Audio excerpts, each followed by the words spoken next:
E allora eccoci qua ritornati in studio TV7 Match, iniziamo subito allora con il nostro memorandum e iniziamo con una breve sigla, vediamo.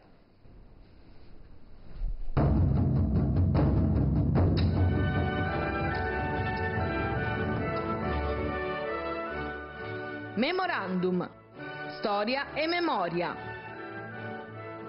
27 giugno 1980, la strage di Ustica. Alle 20:59, 11:09 Batavia, in volo da Bologna a Palermo, scompare dai radar e precipita in mare. Nell'incidente muoiono 81 persone. Allora, sono passati 38 anni e ancora non c'è una verità, ancora non ci sono dei colpevoli. Io direi che possiamo riassumere quello che è avvenuto, ricordare quello che è accaduto il 27 giugno del 1980 con questo servizio e poi ne discutiamo assieme. 27 Alle 20:59 il volo di linea Italia IH870 con a bordo 81 persone perde il controllo radio con l'aeroporto di Roma Ciampino e scompare dai tracciati radar di Fiumicino. Si squarcia in cielo e si inabissa nelle acque del braccio di mare compreso fra le isole di Ponza e Ustica. Nell'incidente morirono tutti gli 81 occupanti del velivolo, tra passeggeri e membri dell'equipaggio. A 38 anni di distanza tanti aspetti dell'incidente sono ancora un mistero, a partire dalla dinamica stessa dei fatti. Fra le ipotesi formulate negli anni, quella ritenuta più attendibile in sede penale e risarcitoria riguarda un coinvolgimento internazionale, in particolare francese, libico e statunitense, con il DC-9 che si sarebbe trovato sulla linea di fuoco di un combattimento aereo. Nel 2007 il presidente emerito della Repubblica Francesco Cossiga, primo ministro all'epoca dell'incidente, ne attribuì la responsabilità ad un missile francese a risonanza e non ad impatto, destinato al velivolo libico su cui, a sua detta, si sarebbe trovato Gheddafi.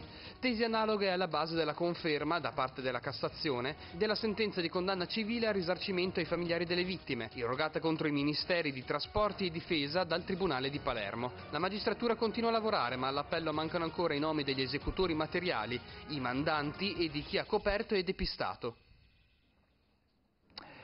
E allora 38 anni sono passati e ancora non c'è una verità, è un altro dei tanti misteri d'Italia, Marotta. Purtroppo sì, è quello che non riesco a capire come persona, come uomo, è la necessità per gli uomini radar, diciamo, quelli che hanno seguito questa situazione, dover tenere nascosto un segreto per così tanti anni e anche sollecitati, perché sappiamo che sono stati parecchio sollecitati, no? Non solo dalla stampa ma anche dai giudici, quindi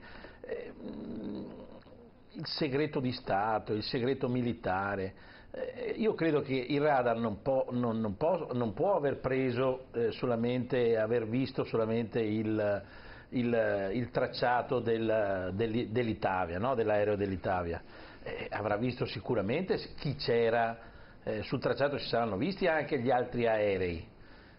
Questo non riesco a capirlo, perché dobbiamo tenere ancora nascosto, tra parentesi, dopo 38 anni, come ha detto lei, un fatto che ormai purtroppo è accaduto e ci sono ancora parenti delle vittime che chiedono giustizia e verità. Certo. Cioè, cosa dobbiamo tenere segreto?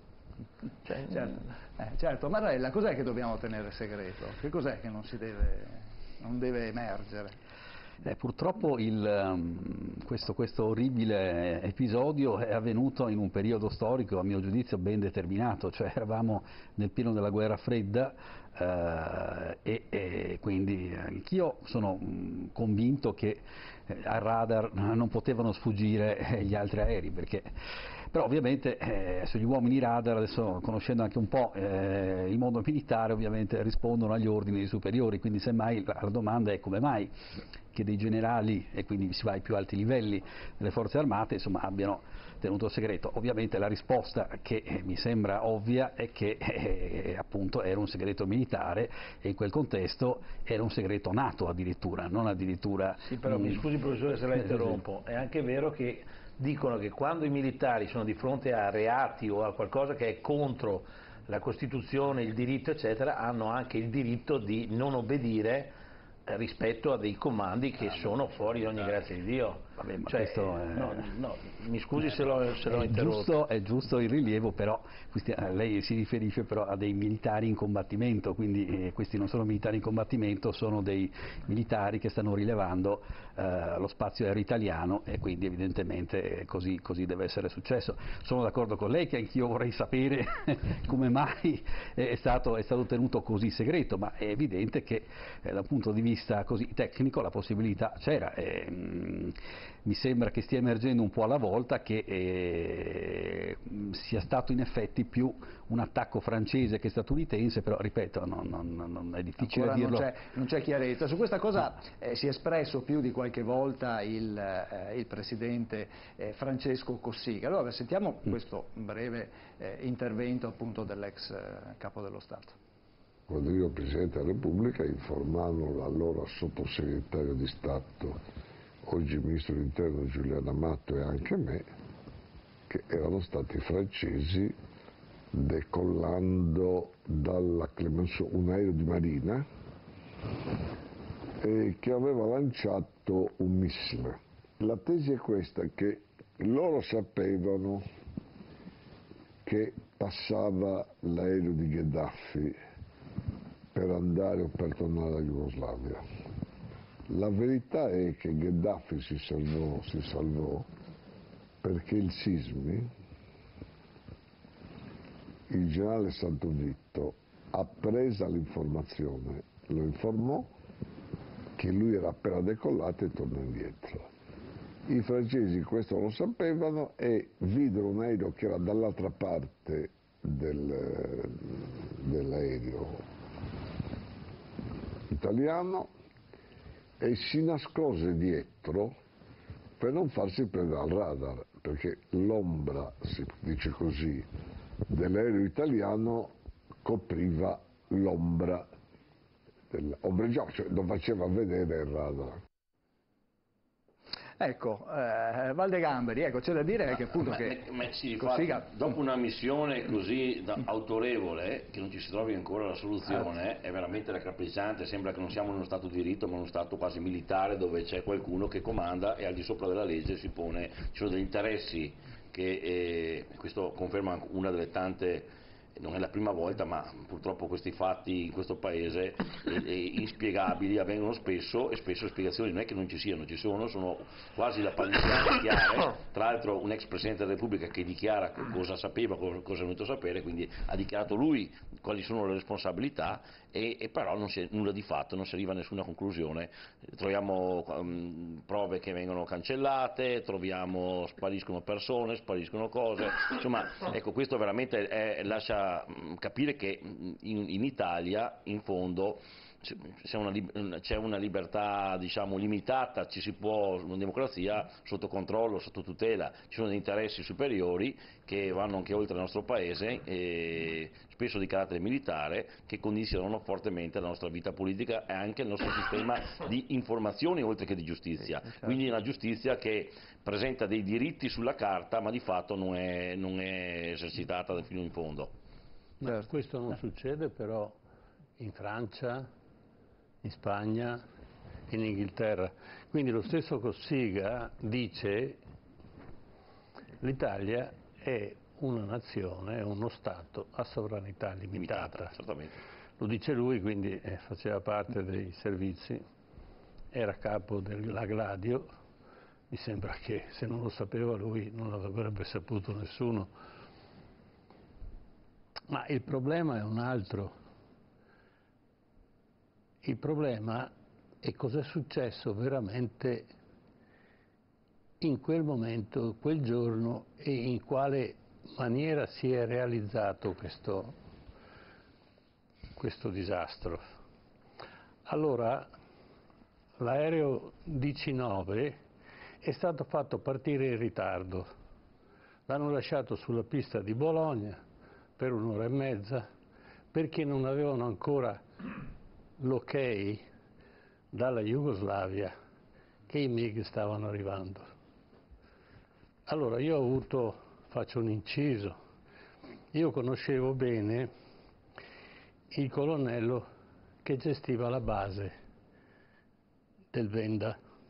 Il Venda, si sa, a quell'epoca aveva dei radar potentissimi, perché gestiva tutta la parte nord-est dell'Europa. Ecco, così riusciamo a capire che cos'era il Venda a quell'epoca. Io sono stato presente, mi ha invitato più volte e ho assistito. Dalla base del Venda avevano dei radar che riuscivano a superare la curva terrestre. Quindi lui mi diceva, riusciamo a vedere gli aerei che decollano a Mosca. Queste sono parole sue. Quindi Ustica, tutto sommato, era sotto casa. Dice, noi controlliamo tutti i confini, allora, guerra fredda, quindi c'era la Jugoslavia, c'era la Romania, eccetera, controllavano tutti i confini. Ma addirittura, dice, noi da Aviano facciamo partire gli aerei e a velocità molto elevata, non supersonica, sconfiniamo oltre la cortina e controlliamo i tempi di reazione degli altri aerei militari e quindi dal rateo di salita di ciascun aereo riusciamo a calcolare che tipo di aereo, che tipo di reazione hanno, e quindi era un gioco, a quell'epoca era il giochino. Addirittura, dice, sconfiniamo, partiamo da Aviano e sconfiniamo in Jugoslavia, perché quando l'aereo ha una velocità molto elevata il rateo di curva è talmente ampio che quando incomincia a curvare a metà dell'Adriatico sconfina nella Jugoslavia e poi torna indietro. E così me ne ha raccontate tante. Quindi quando si parla di radar che non hanno visto, eccetera, sono tutte balle e continuano a raccontarle. Ma c'è un altro fattore fondamentale, che questo tipo di andata e ritorno degli aerei libici era tipicamente consentito dai servizi italiani, dello Stato italiano, era un accordo con la Libia.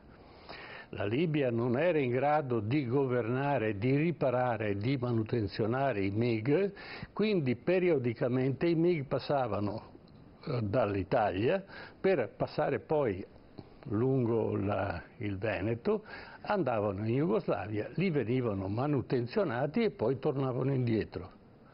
Quel giorno su uno dei MiG c'era Gheddafi che era tornato, era andato a fare accordi con Tito e con altri sulle questioni chiaramente energetiche petrolifere. Gli aerei passavano attraverso l'Adriatico, torno sempre al colonnello del Venda, a filo d'acqua, entravano dal Po. Quando sono entrati dal Po, l'aeroporto di Bologna ha dato l'ok al 19 di partire, perché quei due aerei, sono due gli aerei, si mettessero sulla coda del 19 e il 19 faceva quello che ha detto Cossiga, avrebbe fatto ombra, cioè il radar non distingue i singoli se sono troppo vicini. Quindi non se ne erano accorti. I francesi hanno avuto una soffiata. Da chi hanno avuto questa soffiata è un altro bel mistero. Sta di fatto che quando il 19 è passato sulla zona della Corsica, cioè in prossimità della Corsica andando verso la Sicilia, sono partiti 2 aerei o 3 aerei francesi e lì è incominciata la battaglia. Ma non c'erano solo aerei francesi, c'erano anche aerei italiani, aerei americani, e lì non si sa chi ha sparato contro chi e chi aveva interesse.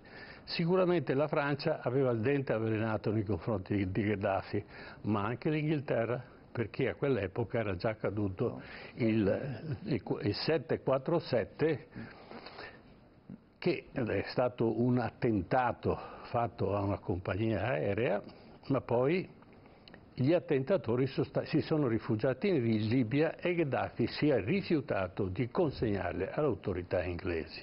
E da qui è nato l'embargo della Libia e l'odio nei confronti della Libia.